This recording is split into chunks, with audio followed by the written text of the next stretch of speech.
The DMV 100 ball tournament is coming very close now, and joining me today is Charan Singh from the DMV Warriors. Great to have you here. Thank you, Jad, and thank you for having me. So, how are you feeling ahead of this tournament? So first off, I think the tournament for the season, so everyone is very excited. Everyone is ready to go, but I'm not too sure how season ready everyone is. So that's something that we all have to evaluate.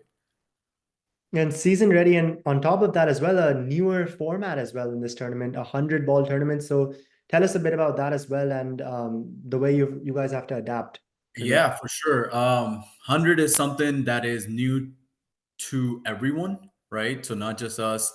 That is something that we are going to adapt as we go along.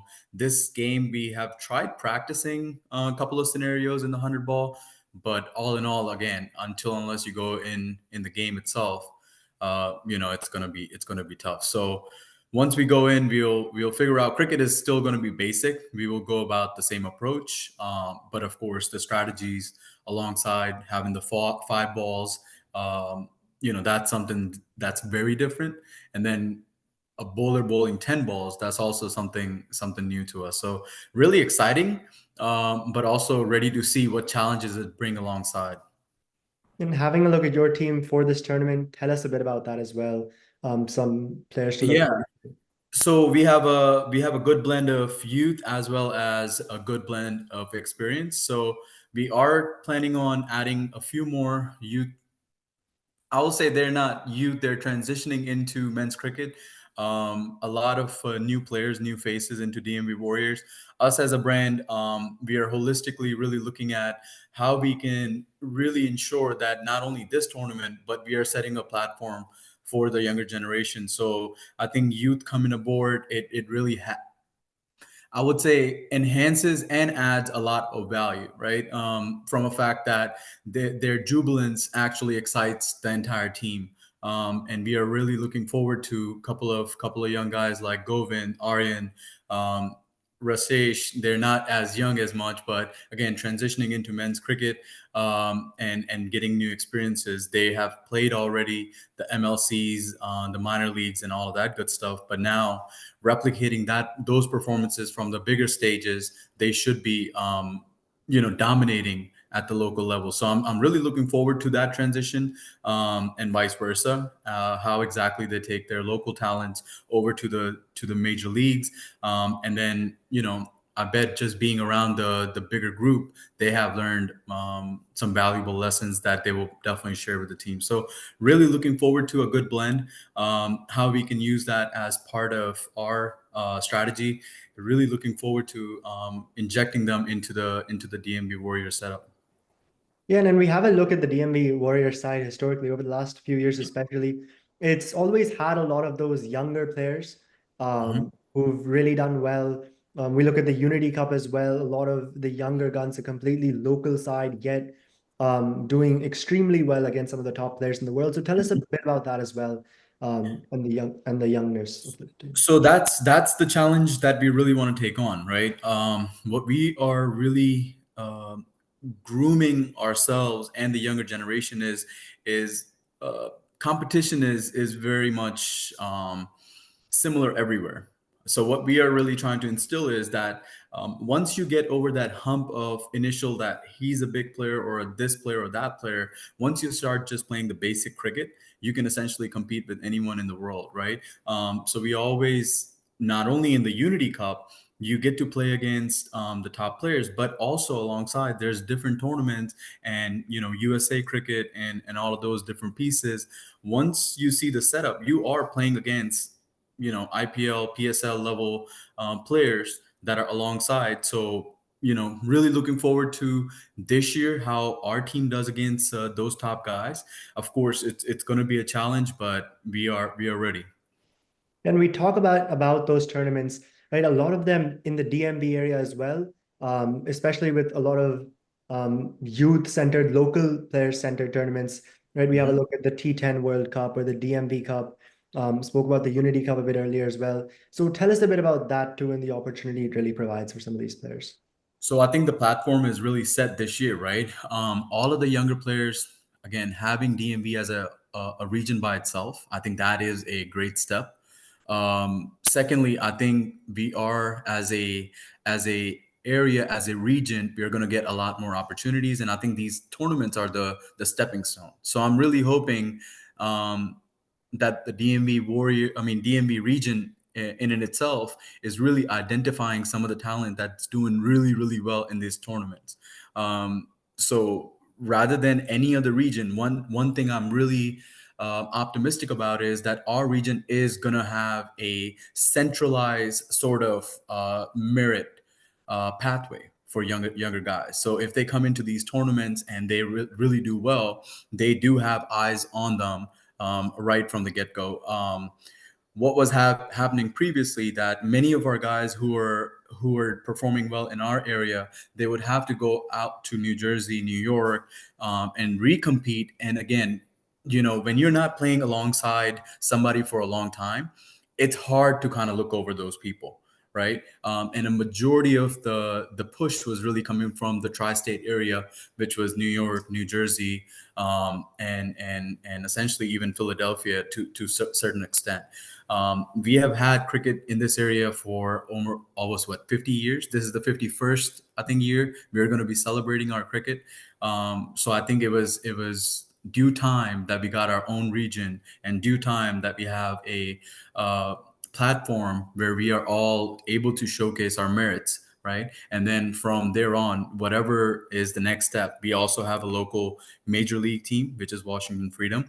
We also have our, hopefully this year, we'll have our own minor league team, as well as these tournaments. I think that is a clear pathway that everyone from a cricketing community is looking for, right? One of the biggest things that is happening is that many people are not sure how to make it to the next level. What is the next level?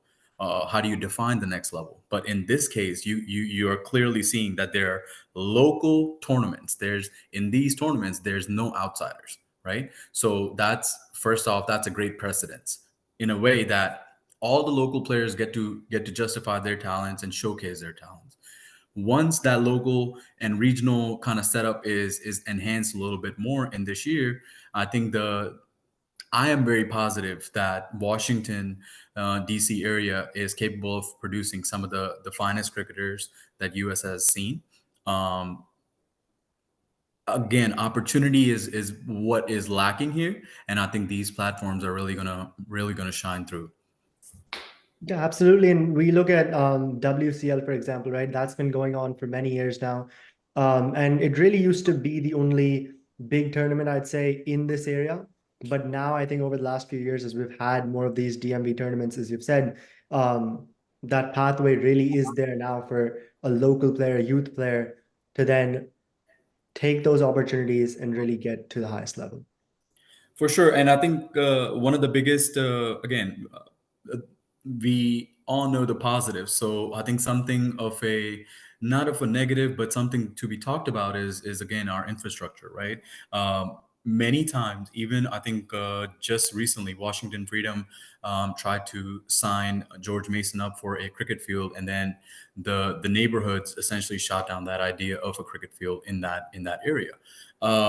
It's very hard for us, and I think a similar thing happened in Leesburg area, where Middleburg ground was supposed to be up for a cricket upgrade, and the neighboring community essentially said, "Hey, there's going to be a lot of light pollution, noise pollution, and we don't want that." So now, how do we tackle that as a community, right? Those are some of the issues that we all have to kind of tackle to say, okay, even if these areas are, let's say, we are not able to secure the field or the infrastructure in these areas, what are some of the alternatives, right? Washington Commanders, who are a local NFL team, is able to get 200 acres, 500 acres any given time, with us being a very large community, about I think 30,000 people in Washington D.C., or about 40,000 people play cricket. That's a very large number of a sport, and also the youth that is going to coincide. I think it's going to also. I'm really hoping in the next few years is going to augment the conversation in regards to infrastructure as well. Yeah, and I think as we see cricket really grow in this area with tournaments such as say the 100 ball tournament now coming up, or other DMV tournaments, I think it will really bring the push there to see more infrastructure. We do have some good fields here in the DMV area, I'd say, but definitely I think something which could be improved upon going. Many times, what is happening, Jai, is we are essentially uh, coinciding with other sports, which is great. We should be the multi-purpose sport. But if we have to take, again, many times the conversation comes to how do we take our youth to the next level where everything is being played on turf, right? We don't have a single turf in this area to be grooming that, right? So multi-purpose is great, and flex pitches are great, and they're always going to be, because that's what the infrastructure we coincide with.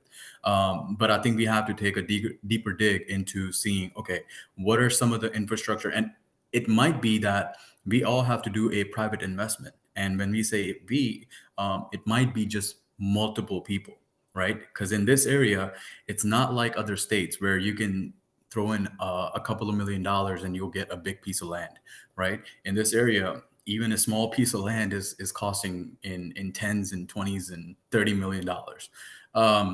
So I think it's going to be a collective effort for sure. But I think a conversation that in 2024, now that we have our own region, I think what we need to highlight is also a training center, or a center of excellence for all of the upcoming kind of players.